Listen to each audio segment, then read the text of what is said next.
Hey everyone, Lord Daimyo here, and this is my review for manga chapter 3 of Candy Flurry, or Ame no Furu.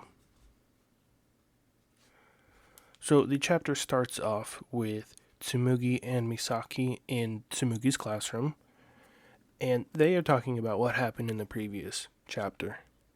With the fight between not only the macaroon user, but also the donut user, but I mean mostly just the macaroon user.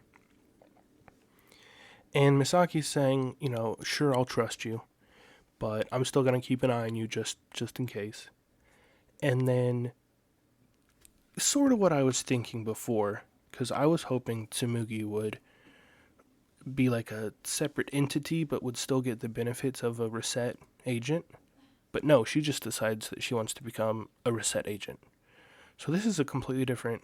It's sort of the same take, but in a different route than I thought, where she's actually going to become a reset agent, and it seems like just use that to find the lollipop user. But then this does kind of broaden and open up and expand the whole story of the manga, because it could be like Detective Conan or Case Closed, where his main goal is to find the person who turned him into a kid, but in that process he still has to solve all these crimes. So maybe that'll be the same thing with this manga, where Tsumugi's main goal as a new reset agent is to find the other lollipop user, but maybe she'll have to just still be a reset agent and stop other users and get little hints and slowly find her goal. So, I mean, that'll be interesting. I'd like to see that. But how's she going to do that without using her lollipop? Because that would mean the reset agency would know she's a lollipop user and take her in. Unless she convinces everyone. I mean, that could be it too. So, anyways, she says, yeah, she wants to be a reset agent. And then it cuts to the reset headquarters. And there's a old guy, looks like he's higher up, and he is analyzing a large piece of candy. And he says, this has to really be like a lollipop, and it's too big just to be a regular one. So it's our lollipop user who destroyed Tokyo. And he assigns a reset agent to go and investigate. It's a young female. It looks like, I mean, it's black and white manga, but her hair is white, so could be blonde. She's got glasses. She looks pretty cool. And she looks very serious. She's like, understood, I'm on my way right now. But then this higher up is like, oh, hold on a second, I'm not sure if I should have mentioned it before, but now I'm going to. And he's like, why are your socks mismatched? And she just says, I overslept this morning and put them on by accident. But she's super serious saying all this stuff. So that's really setting up her character. I really like it, how she does all these weird, and we'll see more of it, but she's very serious the whole time, basically. And she does all these weird things, and she's still serious about it, and it's comical. I think it's funny. So then we go back to Tsumugi and Misaki in Tsumugi's classroom, and I guess Misaki's also, because he just showed up and he's just sitting there, so I don't know. But this might be part of the setting now, is just the classroom. So maybe he did officially join.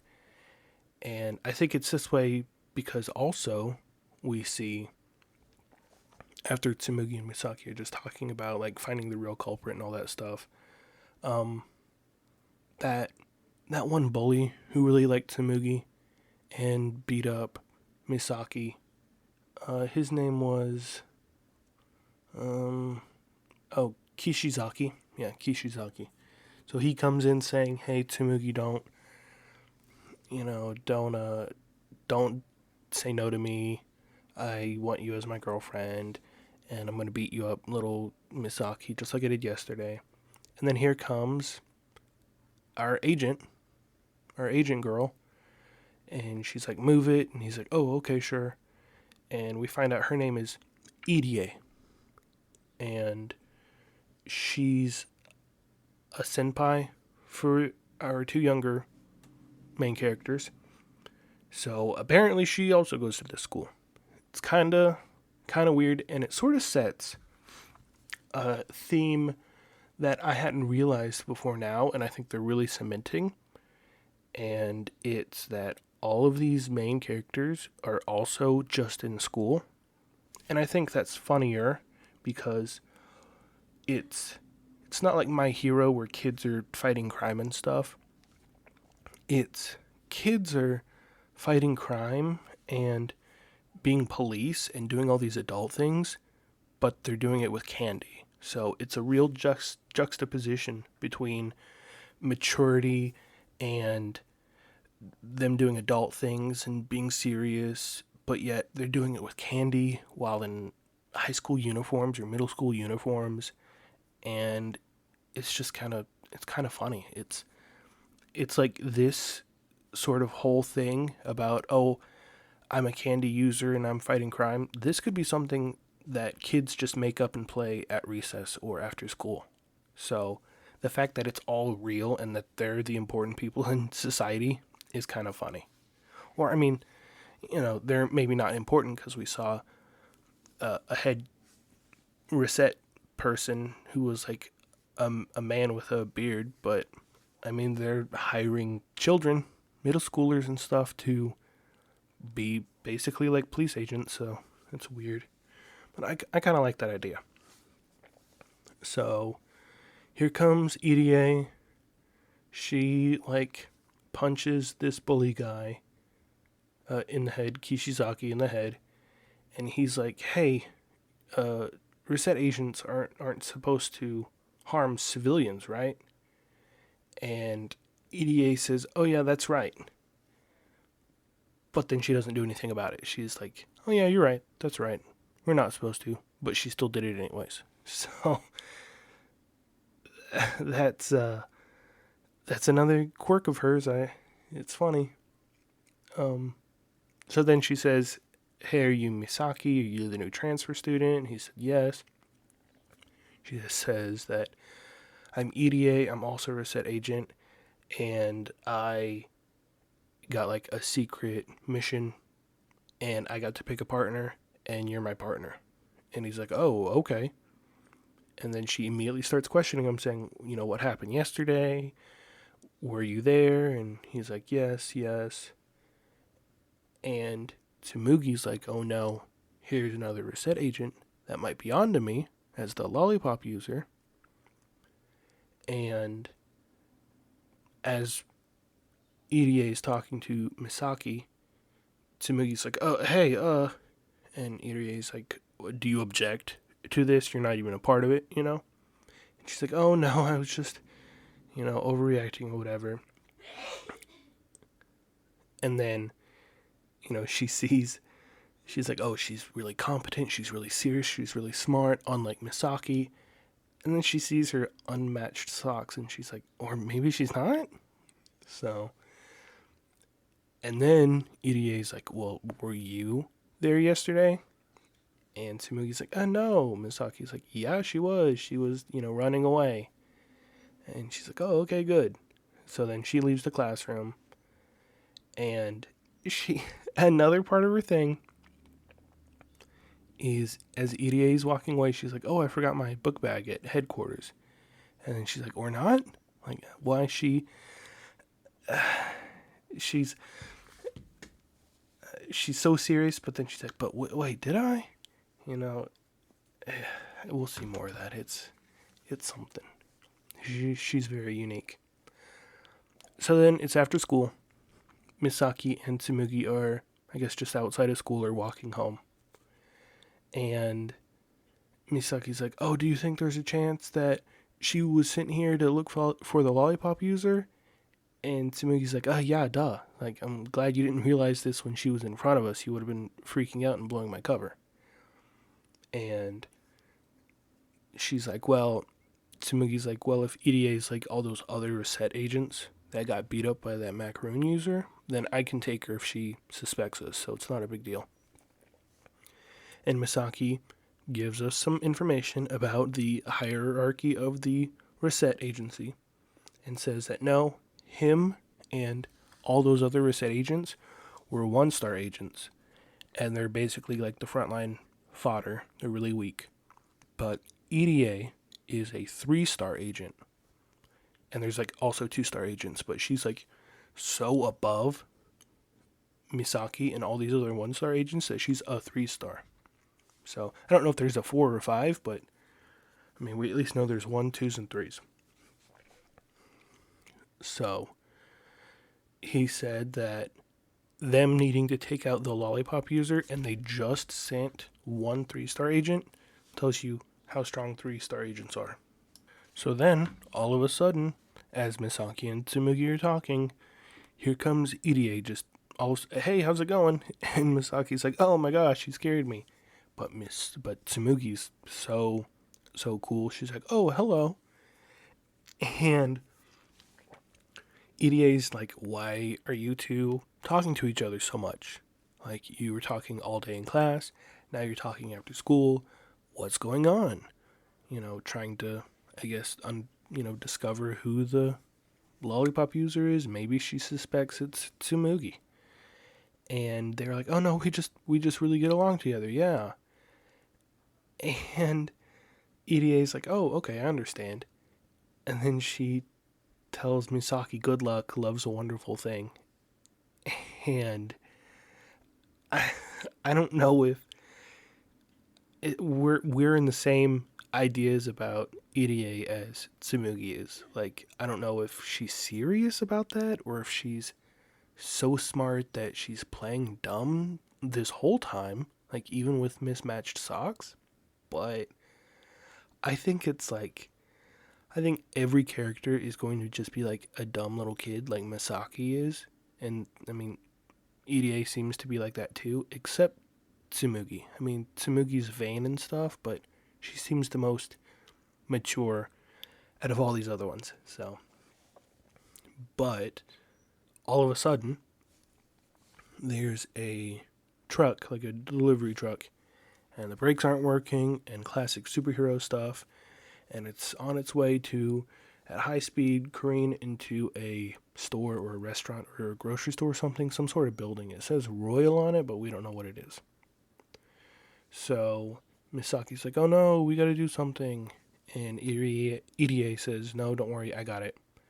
And she's stretching, and then it's all of a sudden cold. And boy, this was so super hype. She just like freezes, like Todoroki style, just freezes everything, the road, the truck, everything. And then we see it's just huge ice cream balls. And Misaki's like, yep, that's just as I thought. I think I remembered her name. She was the 3-star Reset agent who was one of the aces, the closest to defeating the lollipop user, her ice cream user. And we find out her first name. Or maybe it's her last name. I forget how Japanese works. Toka Irie. So, the ice cream user, Toka Irie. So, he's like, you're being hunted down by a pretty incredible person. And Tsumugi's like, yeah. She's like, but wait, aren't, like, Reset agents, are they not allowed to use their sweet powers unless it's against sweet users? And then Irie's like, oh yeah, that's right. Or not. Like, she just is Irie something. She's a new favorite of mine. She's just so wacky. So I thought about this when the second chapter came out. What was that, like 2 weeks ago? And I was thinking of other sweet users that would be really cool. And the one big one that I thought that would be so cool would be like a duo villain group, like 2 villains, and one of them was an ice cream user, and the other one would be a lava cake user. So those of you who don't know what lava cake is, it's a generic dessert that a lot of American restaurants have, like Applebee's and Chili's and stuff, where it's just a cake and it's hollow on the inside, but they fill the inside with like a hot chocolate or a hot fudge, so that when you cut into this warm cake, there's hot chocolate sauce coming out of it, and it's usually paired with ice cream, kind of like the idea between a hot fudge sundae or something, where you have cold ice cream with hot chocolate sauce on it. So I thought that would be cool because you'd have an ice cream user that could freeze people, and then you could have their partner user being like a lava cake, where it's just like a regular cake, but they could like explode it and just shoot like melting chocolate lava everywhere. So now that that idea is out the window, we can kind of modify it because Irie is an ice cream user. So maybe she comes across a lava cake user. Or I don't know if this really counts as like a confectionery, like lava cake does, but maybe it's just like a hot chocolate. Because I mean, we haven't seen any liquids, like a drink, but hot chocolate could be one. And then maybe, or maybe something like a hot fudge sundae sort of idea. But I don't know, that might be a little weird. But yeah, I think maybe it'd be cool to have, of course, Tsumugi join the reset agency. Her, Misaki, and Irie, all three are working together. They come across a big bad lava cake user, and he is using his hot molten lava cake to melt all of Irie's ice cream. And then, of course, Misaki's just a noob and he can't do anything. And so Tsumugi has to come and help him or whatever. But that was really cool seeing an ice cream user. And like I said, I really like how this chapter especially set it up where it was like they're all kids doing adult stuff. I don't know. I just really like it. Basing off of these first 3 chapters, it looks really cool. Looks really awesome. I'm really excited to see what happens next. But let me know what you think in those comments below. Like, what other sweet users do you think there could be? And what do you think Irie is going to do? Do you think Tsumugi's actually going to be able to join the reset agency? But let me know what you think. Thank you very much for watching my manga chapter review or my manga chapter number 3 review for Candy Flurry. And have a fantastic day.